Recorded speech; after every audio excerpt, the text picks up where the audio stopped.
وصحبه ثم التابعين لهم أهل التقى والنقى والحلم والكرم مولاي صل وسلم دائما أبدا على حبيبك خير الخلق كلهم مرناها عذابات البحر ريح صبا وأطرب الساحات العز بالنغم مولاي صل وسلم دائما أبدا على حبيبك خير الخلق كلهم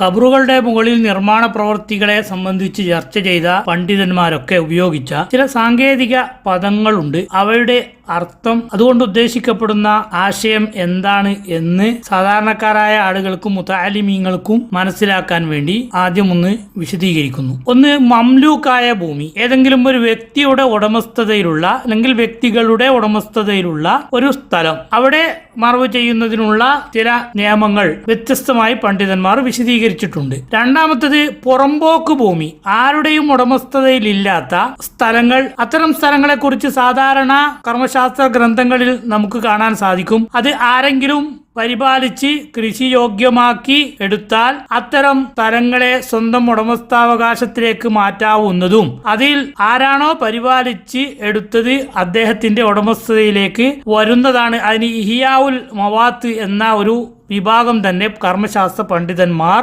അവരുടെ ഗ്രന്ഥങ്ങളിൽ പരാമർശിച്ചതായി നമുക്ക് കാണാൻ സാധിക്കും. മൂന്നാമത്തത്, മുസബ്ബലായ ഭൂമി, അഥവാ പ്രത്യേകിച്ച് ഏതെങ്കിലും ഒരു വ്യക്തി ഉപയോഗപ്പെടുത്തിയതോ വ്യക്തിയുടേതായി അറിയപ്പെടാത്തതോ ആയ സ്ഥലങ്ങളെ കാലങ്ങളായി മയ്യിത്തുകളെ മറവ് ചെയ്യാൻ വേണ്ടി ഉപയോഗപ്പെടുത്തുന്നു. അത് ആരുടേതാണ് എന്നറിയപ്പെട്ടിട്ടില്ല, ആരെങ്കിലും വഖഫ് ചെയ്തതായിട്ടും അറിവില്ല, പക്ഷേ അത് മയ്യിത്ത് മറവ് ചെയ്യാൻ വേണ്ടി ഉപയോഗപ്പെടുത്തുന്നു. അത്തരം ഭൂമികളെ കുറിച്ച് മുസബ്ബലായ ഭൂമി എന്നാണ് കർമ്മശാസ്ത്ര പണ്ഡിതന്മാർ പരാമർശിക്കാറുള്ളത്.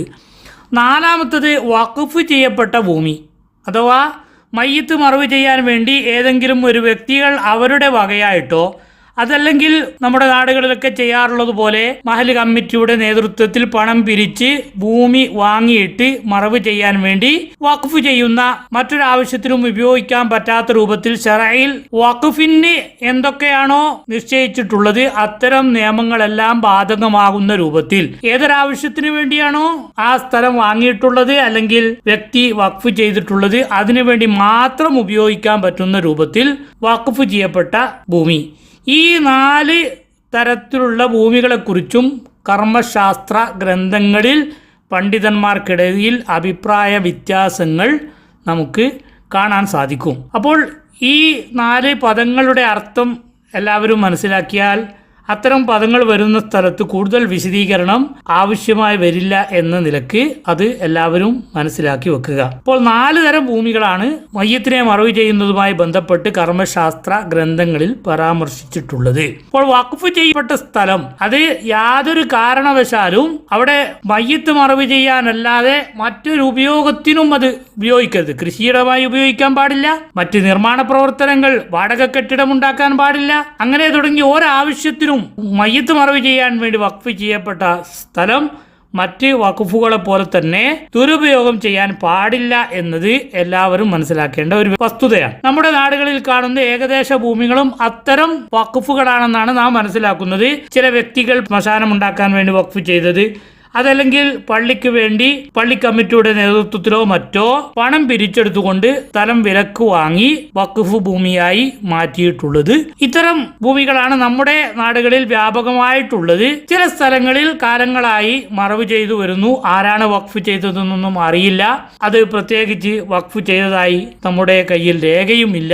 നമുക്ക് അത്തരം വിഷയങ്ങളെ കുറിച്ച് ഉറപ്പുമില്ല. അത്തരം സ്ഥലങ്ങളെ കുറിച്ചാണ് മുസബ്ബൽ എന്ന് പറയാറുള്ളത്. ചുരുക്കം ചില സ്ഥലങ്ങളിൽ മാത്രം പള്ളിയോടനുബന്ധിച്ച്, ചിലപ്പോൾ പള്ളിയുടെ പൊതു ശ്മശാനത്തിനോടനുബന്ധിച്ച് ചില വ്യക്തികൾ സ്വന്തമായി കാശ് കൊടുത്തു വാങ്ങിയതോ അതിന് അനന്തരമായി കിട്ടിയതോ ആയ സ്ഥലങ്ങളെ സ്വന്തം ഉടമസ്ഥാവകാശത്തിൽ സൂക്ഷിച്ചുകൊണ്ട് വേണ്ടപ്പെട്ടവരെ മറവ് ചെയ്യാൻ വേണ്ടി സ്വകാര്യ ശ്മശാനങ്ങളായി ഉപയോഗപ്പെടുത്തുന്നതായും നമ്മുടെ നാടുകളിൽ ചുരുക്കം ചില സ്ഥലങ്ങളിൽ കാണാറുണ്ട്. അത്തരം സ്ഥലങ്ങളെ കുറിച്ച് മംലൂക്കായ ഭൂമി എന്ന് പറയാറുള്ളത്. അപ്പോൾ ഈ മവാത്ത് അഥവാ പുറമ്പോക്ക് സ്ഥലം എന്നത് ഇന്ന് നമ്മുടെ നാടുകളിൽ കിട്ടാനില്ല. എല്ലാം സർക്കാർ അധീനതയിലാണ്. അത് നമുക്കിപ്പോൾ ഉപയോഗപ്പെടുത്താനുള്ള സംവിധാനങ്ങളില്ല. പഴയ കാലത്ത് ഉപയോഗിച്ച ആളുകൾക്ക് പട്ടയം നൽകിയിട്ടും മറ്റുമൊക്കെ സർക്കാർ സ്വന്തം ആക്കാൻ വേണ്ടി സൗകര്യങ്ങൾ ചെയ്തു കൊടുക്കുന്നതായി നമുക്കെല്ലാവർക്കും അറിയാവുന്നതാണ്. ഇപ്പോൾ നമ്മുടെ നാടുകളിൽ അങ്ങനെ മറവ് ചെയ്യാൻ വേണ്ടി ഒരു മവാത്തായ സ്ഥലം ഉള്ളതായി നമ്മുടെ അറിവിലില്ല. ഇനി ഉണ്ടെങ്കിൽ അതിനെ സംബന്ധിച്ച് പണ്ഡിതന്മാർ ചർച്ച ചെയ്ത ഹുക്കുമുകളൊക്കെ അതിന് ബാധകമാവുകയും ചെയ്യും.